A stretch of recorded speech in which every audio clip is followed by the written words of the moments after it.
Flip, flip, flip, flip, flip, flip, flip, flip, Flip Weekly.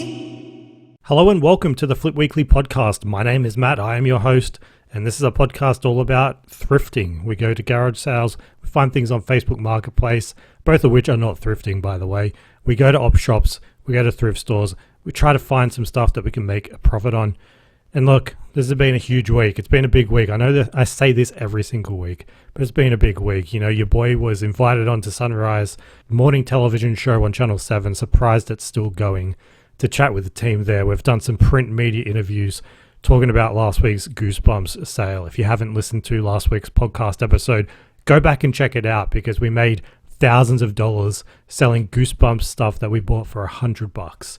Plus, this week, we found $100 items in thrift stores and we cleaned up on Facebook Marketplace. We made so much fucking money and we found so many cool things that I swear to God, you're not going to believe it. There's 5 that I'm going to run you through. One of them is actually a dud. You know, I fucked up badly. But the other ones, they're all killer stuff and they're going to be things that you want to keep an eye out for. The value alone starts at $250 and it goes all the way up to a legit holy grail. It's like a one of one. There's none other out there except for one, and you know where that is? It's in a fucking museum. I'm also going to talk to you about everything that I sold this week, and I'm going to give you an update on that junky AFL jersey dealer. There's been some more updates from that. So I'm going to talk all about that. So let's just get into what we bought this week. We started off this week inside of a Lifeline op shop, and there we're able to find some nostalgia from the early 2000s. Now, there's a basket in the book section that said $1 basket of books, and it obviously caught my eye. So I went, had a closer look. A lot of it was just junk, but towards the back, there were all of these early 2000s Nickelodeon magazines, Nick Mags, Nick Specials. All of your favorite Nickelodeon shows were on the cover. They had comics inside of it. Majority of these had the original posters inside of these Nickelodeon magazines. I'm talking SpongeBob. I'm talking Jimmy Neutron. I'm talking whatever else was on Nickelodeon back in the day. You know, I didn't grow up with Foxstar, wasn't one of those rich kids. Had to hear about Keenan and Kel over a packet of chips at school. It's not fun. Because they were only $1 each, I decided to pick up pretty much all of them that looked cool. I didn't comp them out in the store. They're $1. I thought it was just going to be pretty fun to just go through them when I got home. And I'm glad that I did, because there was one within this lot that turned out to be a really expensive and sought after Nickelodeon magazine. This one was called Nicktoons Special Number 4. It had SpongeBob on the front with Patrick. They were inside a fishbowl, and it had the original poster. You know, like I said, they had comics inside, they had puzzles, quizzes, all that sort of shit that you have in these old school magazines. But what makes this magazine special, it isn't the poster. And it wasn't the early 2000s SpongeBob cover art. It wasn't the year it was published, nothing like that. It was because of one specific comic inside. And you know what that was? It was a comic of Invader Zim. Now, this predates the time that I was able to watch cartoons in the morning, so I'd never watched Invader Zim. But Wikipedia tells me he's an alien, so I get the gist of what the comic would be about. I know, of course, it's an animated series. It ran from 2001 to 2006. I know the DVD can get decent money. I think it's come down a bit. Merchandise that came with it is also quite expensive. But this was a comic, an Invader Zim comic inside of this Nick Mag. And you know what it was? It was the very first appearance of Invader Zim in comic form. So I thought that was pretty cool. I paid $1 for this. It isn't a home run. It isn't something that's going to pay the bills.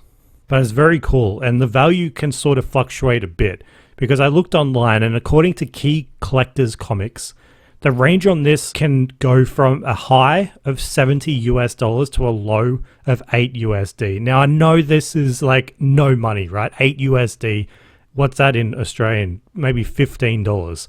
That's nothing. We're not wanting to sell items for 15 Australian dollars. However, you look on eBay, you look at sold comps, you look at active listings, majority of these magazines, and there's not many, there's like 2 or 3 that are active on eBay. They don't have the posters. They're in pretty shit condition, to be honest. So I think we can aim for that high that high of 70 USD, you convert that to Australian, it's what, 120 bucks? Lower it a tiny bit because at the end of the day, it is just a pretty basic Nickelodeon magazine. But I think we can get at least $100 for this mag. It may not be quick. It may not fly off the shelf. It's going to take the right buyer. But when it's only $1 and it's a cool piece of early 2000s nostalgia, hell yeah, I'm going to buy that. And if we can turn $1 into $100, even fucking better.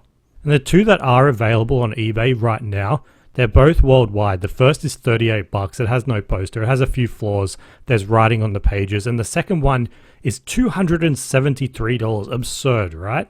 And it's in sort of similar condition to that first one. So, I mean, I might be half in paint, but I legit think we can get close to $100 for this. Now we go from Lifeline to a Facebook Marketplace deal that actually isn't included in the 5 that I'm going to talk about later. This is sort of outside of that realm because it's a bunch of DVDs. I saw these on Marketplace for $50. Now they were on the way to somewhere else that I had to go. And I thought if I can get these, pay cash, pay $50, it's not out of the way, and I think it's going to be a really good deal.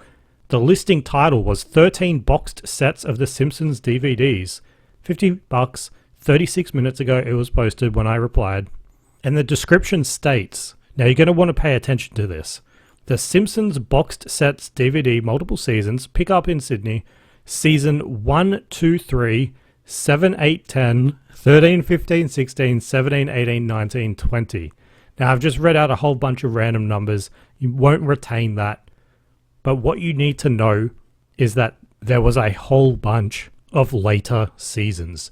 Now when it comes to The Simpsons, you really want to be getting either season 18 or season 19. That's where the big money is at.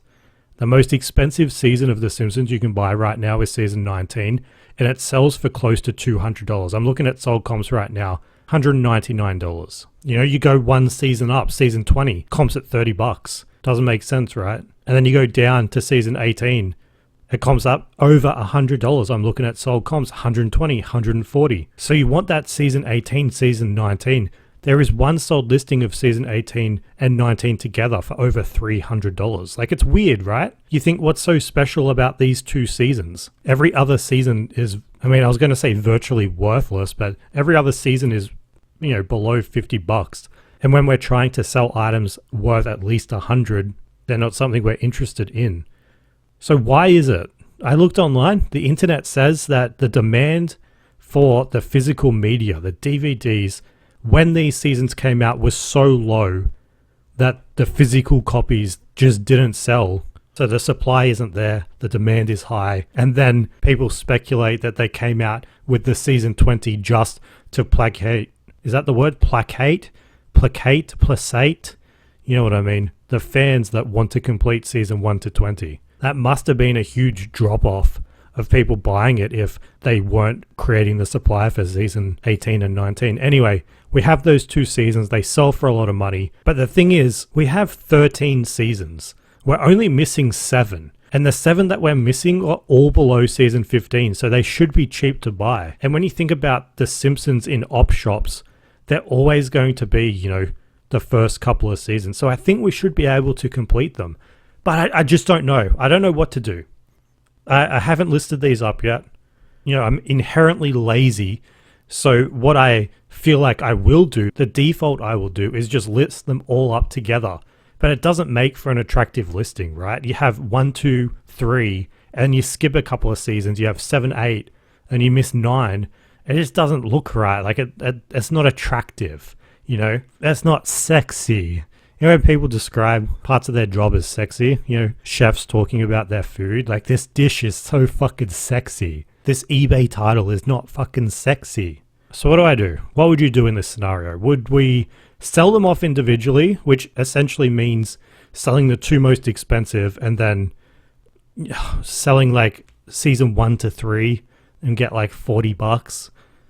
Or do we bundle them all together as they are and probably get maybe $300-400? Or do we try and get the rest of the seasons, the 7 missing seasons? If we do get the rest of those 7 seasons, this is the price that season 1 to 20 of The Simpsons is getting on eBay right now. The latest sold comp was $600.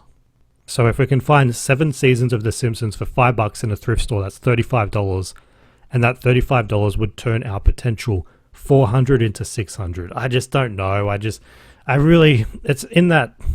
almost in the fucking too hard basket, which says a lot about my work ethic when I can't be fucked to try and make a bit more money. But the thing is, at the same time, trying to find those seasons in an op shop, I legit think would take me until next year.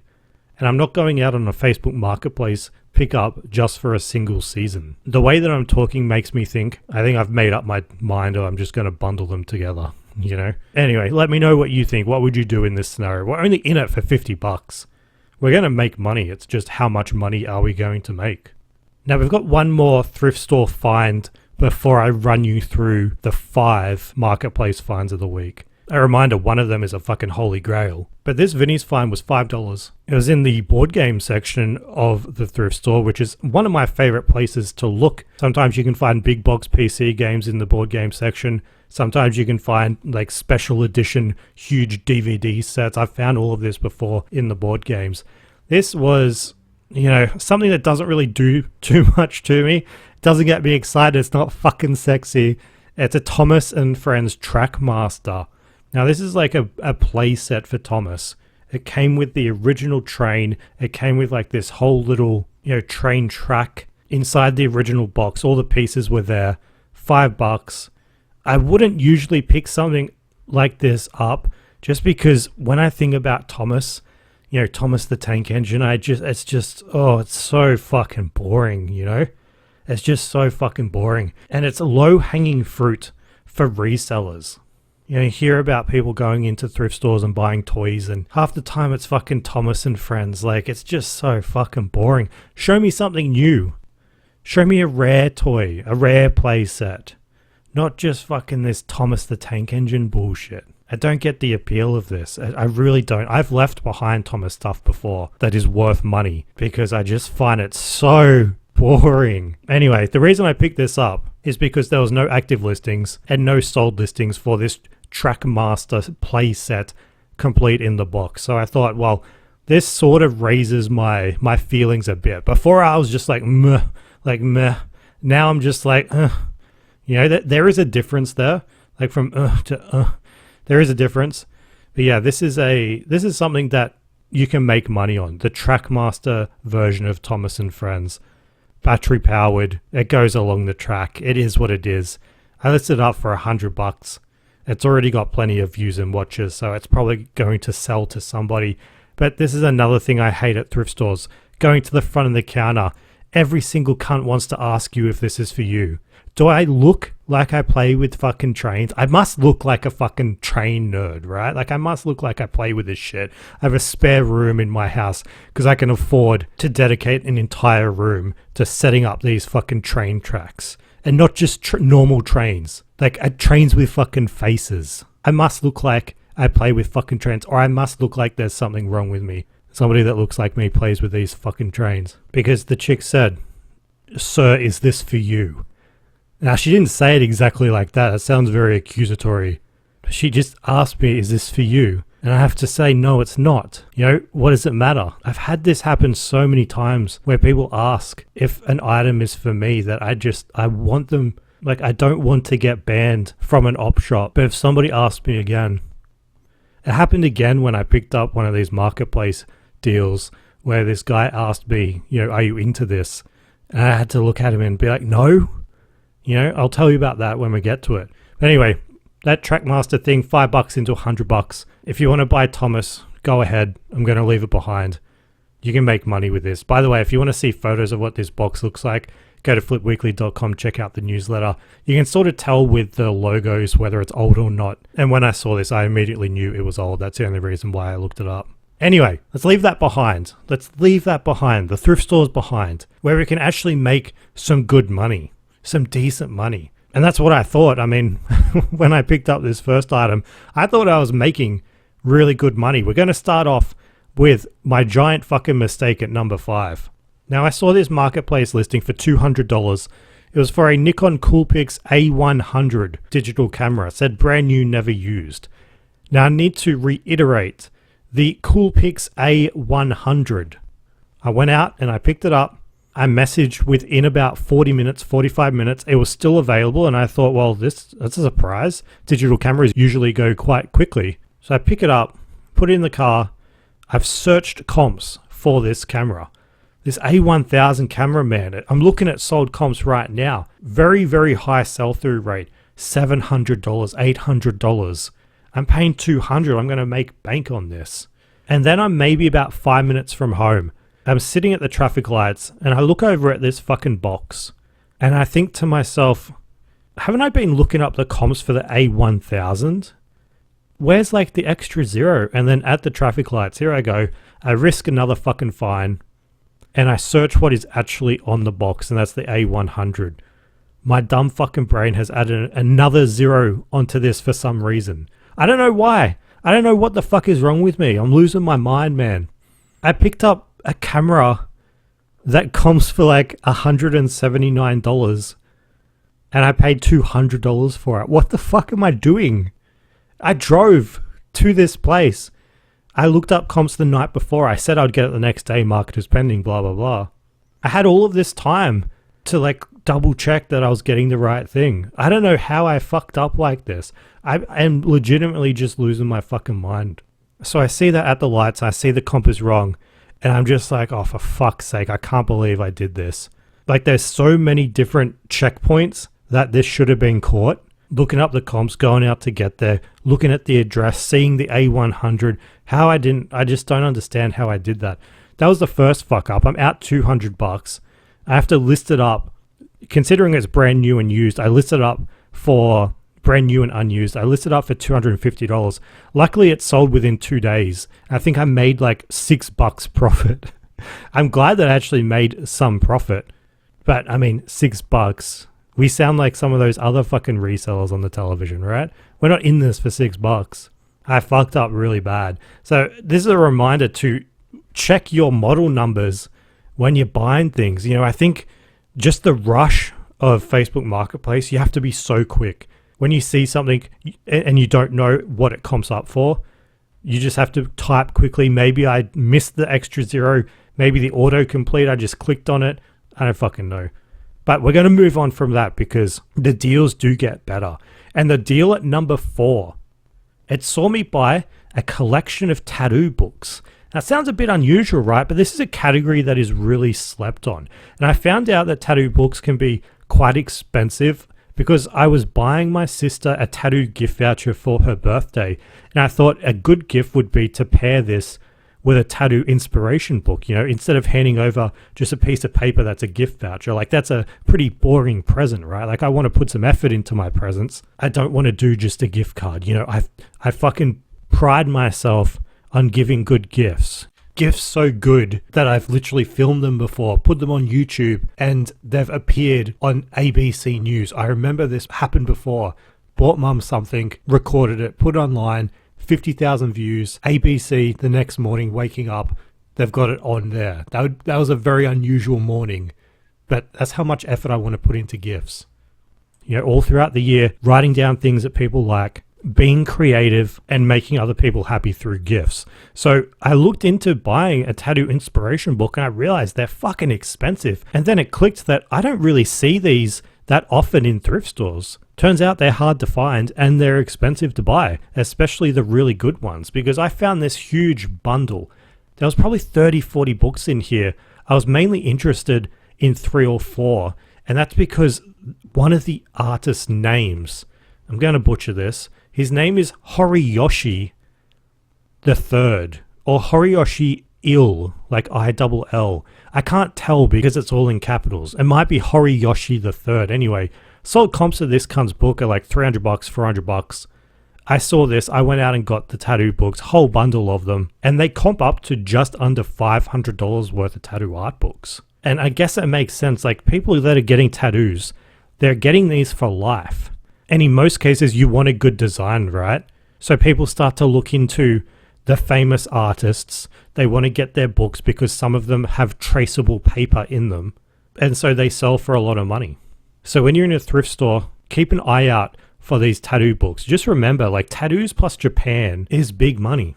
Now, number 3, we have an Oculus Quest 2, or a Meta Quest 2, whatever you want to call it. I paid $100 for this, and I've been seeing these around Marketplace a lot lately.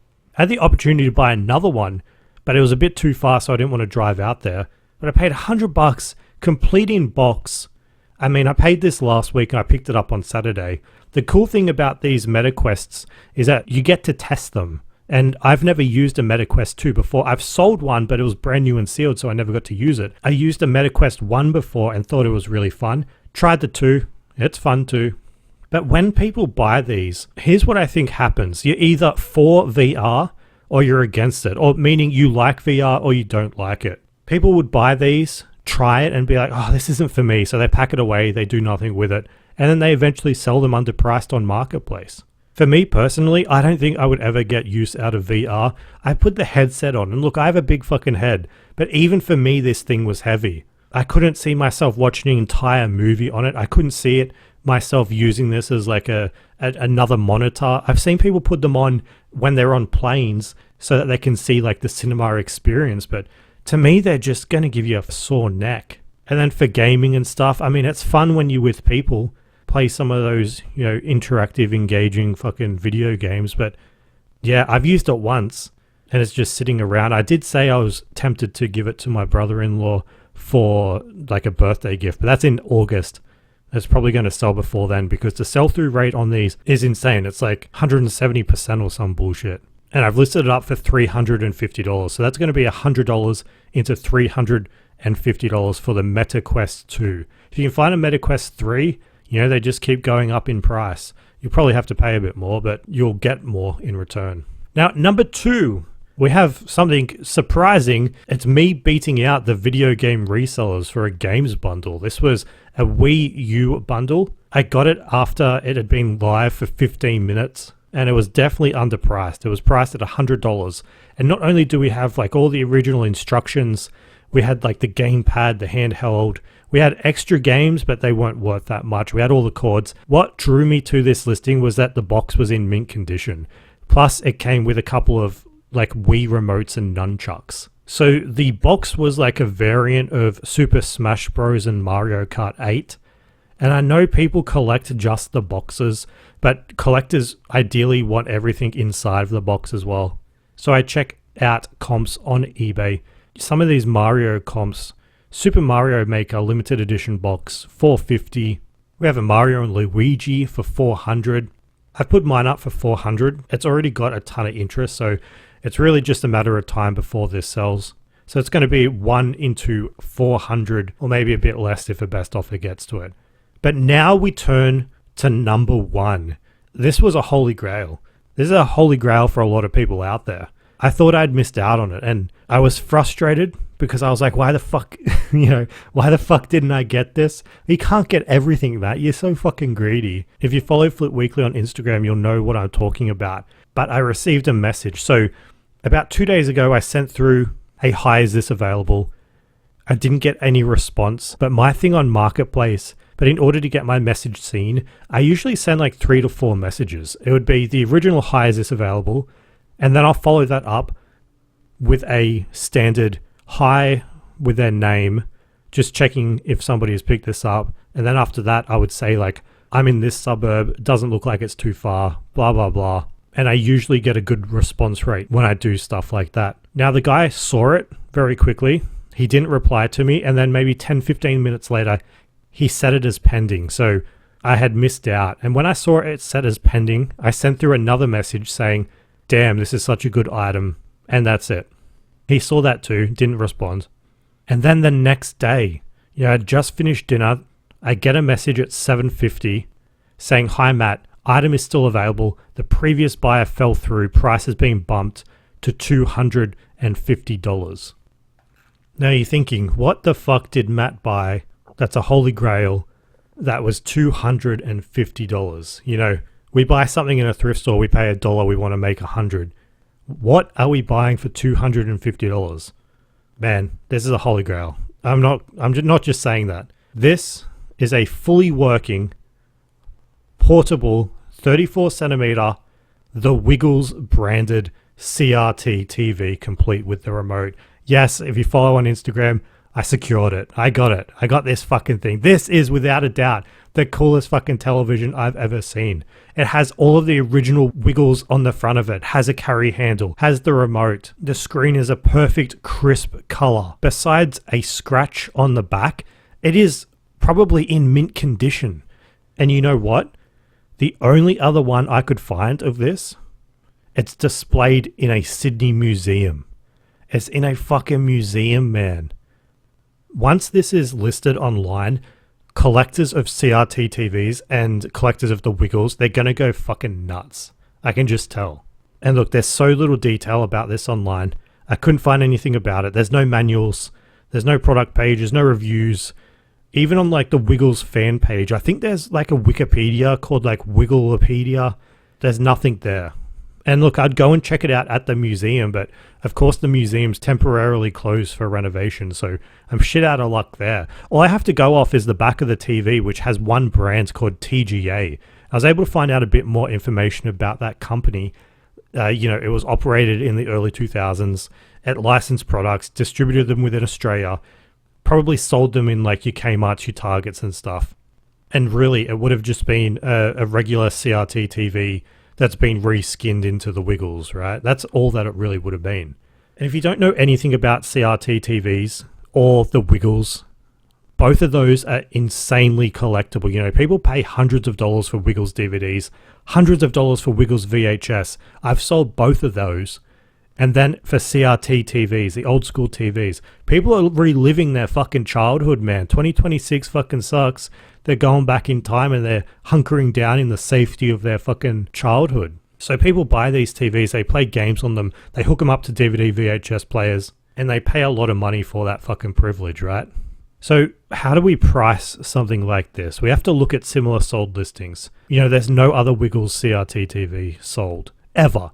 I've looked on WorthPoint, looked on eBay sold, all those sort of shit. Nothing. But we do know this product, it crosses into two different collectors markets, the CRT and the Wiggles. Like I said, both pay lots of money. So I found two that were sort of similar, and I think it sits between them. So the first one, it's a Shrek CRT TV. You know the one, I've talked about it before. It has the green ogre ears. This thing, it's in a league of its own, right? Like, it's not that good. It's not Shrek good. Because that small Shrek 13-inch TV, that has a sold comp for $3,000. Like, I don't think it's a $3,000 TV. But I do think it's a bit better than this other one, which is a Barbie TV that sold for $1,600. So I think it's between the two. I honestly do. Like, I'm going to start this high. You know, we can always lower the price. I'm going to put this up for $2,500. And I know that sounds crazy, but this genuinely could be a one of one. And resellers in Australia know how passionate the Wiggles fans are. They have a chance to buy something that nobody else has. And that's why I'm excited to finally get this listed up. I haven't listed it yet as of the time of recording. It'll probably be live very soon for $2,500. Absolutely insane just for a television. But that's what happens when you find these Holy Grail items. And I'm just thinking, like, in terms of buying the Wiggles stuff in the future, we've hit the limit, right? Where else can we go? Right? Like, what else could we find that could match a $2,500 limit? Like the fucking decayed body of Jeff? Is Jeff still alive? Like, we are going to accomplish selling the most expensive item in this Wiggles category. Like, that's something I love to fucking do on eBay. Sell the most expensive item in a category. We did it recently with Foot Rot Flats. We sold those newspapers. Nothing in the past 90 days when we sold that had ever sold for that amount of money. Now we have the chance to do the exact same thing with the Wiggles. Turn a $250 Facebook Marketplace find into $2,500. And you know what's even crazier is if that sells tomorrow, it wouldn't even be the best fucking flip that we've done in the past 30 days. It doesn't match the Goosebumps deal from last week, but still, it's a good fucking flip. And what I said earlier about people asking me if I'm into the item or if it's for me, when I went out to get this TV, the guy looked at me with a straight face and said, "Are you into the Wiggles?" What? What do I look like? I tell you what I must look like a giant fucking baby. Anyway, they were the top 5 Facebook Marketplace finds just of this fucking week. Not of the month, not of the year, just this week. They're all the killer fucking finds we've had.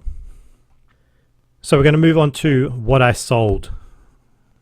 Let's leave behind those Facebook Marketplace finds. Let's move on to the solds. And here's something that you should know, because the older that your Lord of the Rings books are, the more valuable they're going to be. Ever since I sold this item, I've been listening to the Lord of the Rings soundtrack on YouTube on repeat, literally today. I was driving home to Fourth Aelingings, or whatever the fuck that word is, making me want to get home faster.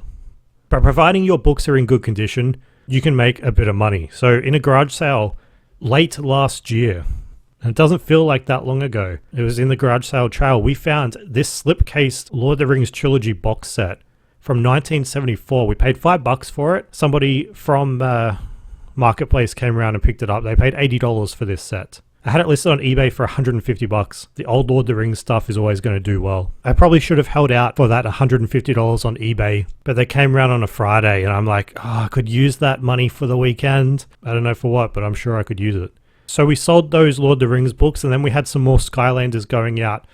This was called a Trap Team Dark Spider Midnight Museum expansion pack. No idea what that means, but we bought it in that bundle and it sold for $95. It's off to Thailand, and that means that we only have 3 items left in that Skylanders bundle. We've made our money back plus a ton of profit. The 3 remaining items I think are worth, there's 2 worth $250 and the other one's worth $50. What's the bet? The one that sells next will be the $50 item, leaving me with the $500 just teasing me on eBay. Like I said, that Nikon Coolpix A100 also sold in 48 hours. That would be $200 into $250. Really, really bad sale. I mean, I'm making fucking dollars. Waste of time, man. Let's just leave that behind. I would say I've learnt my lesson, but how does one prevent themselves from making dumb decisions in the future? It just happens. Anyway, the next one was, I got it for free. It was a Sony Walkman. It was red. It was a rare variant of this Walkman. I got it for free because the guy said that it wasn't working. The radio worked, but the cassette didn't. And I thought, of course, I can try and fix this. I can buy a new belt for it and try and repair it. I did that. Oh, so then I guess it wasn't for free. I paid a couple of bucks for the belt. When it arrived, I installed it, but it didn't work. So listed it with just the radio working. Sold for $95. If I had the cassette part working, it would have sold for like $200-$300. But oh well, got it for free. Now this next flip, the sale took negative time. Like, it was that quick. Let me explain to you, right? I bought a jersey off a dude last week for $50. It was a player-issued Sydney Swans VFL jersey, and it sold quickly on Facebook Marketplace for $100. So I doubled my money. And I was talking to the original seller, and he says that he's friends with a coach. He's got a hookup, apparently, and he can get even more jerseys. So he sent me through photos of 2 that he's got, and if I want them, I can have them. Now, I looked at them, and one was an actual AFL Sydney Swans jersey. One was the VFL. You know, one's first grade, one's reserve grade. So I'm really keen. I send the guy money on the Wednesday, and I tell him I can't come out until the weekend. And he said that's fine. So then on Friday, the original buyer of last week's jersey asks me if I have any more. And so I sent him through the photos of the 2 that I sent the money for. And the guy's like, I want both. So I quote him $300 and he agrees and sends me through the money. This is before I've even got the fucking jerseys off this guy. And I know this guy seems like a bit of a dodgy sort of fella, right? Yeah, it's a bit of a risk. Like, he gives me a vibe, and something's off about the vibe. Like, there's a chance he does a runner. But then Saturday came round. Even weirder, he offers to deliver them to me. Like, he's doing me a favor. I thought, this is really weird. But I give him my address, and sure enough, he comes around, delivers them. I'm in a meeting at the time, and he leaves them down near my magic freezer. And of course, I went down. They were there. So this guy that's giving me really dodgy vibes, like junky vibes, everything's worked out so far. You know, from him, I mean, this last deal, that was $100 into $300 just like that. Didn't even have to wait for the sale. Like, I didn't have to write out an eBay title. Didn't have to do a description. I didn't have to take any fucking photos. I used the other guy's photos. So from this guy being able to turn $150 into $400, all via Facebook too, no eBay fees. I've done so little work for it. And I've got 2 more jerseys coming through. Like I'm sure this cash cow's going to end. But we need to milk this fucking cow dry. Like, this guy is a supplier of these player-issued AFL jerseys, and I don't think he understands just how in demand they are. But the funny thing about one of these jerseys is, like the AFL one, it was a 2025 Pride jersey. Now, that's the round where they celebrate LGBT, and it was player-issued, but it was never worn. Now, the reason that it was never worn, and get this, the guy that the jersey belonged to was actually suspended for 5 games. The reason he was suspended was because of homophobic slurs. You cannot make this shit up. Like, that story alone, this is a fucking talking piece for this jersey. So we're in the fucking money. We've had some great sales. We've had some great fucking pickups too. This has just been an insane week, a really good week. Plus, another update on the world's biggest flip that's coming later in August, September, or October. Without giving too much away, it's now a waiting game on my end. Everything I've need to do is done, and now it's a waiting game. I don't know if that tells you anything, but that's just another little drop of information for you. But look, that's all I've got for you this week. Thanks again for tuning in and for listening. If you want more reseller content, go to flipweekly.com and check out the newsletter. Subscribe on YouTube, Spotify, leave a review, like, comment, and I'll see you again next week. Flip, flip, flip, flip, flip, flip, flip, flip. Flip Weekly.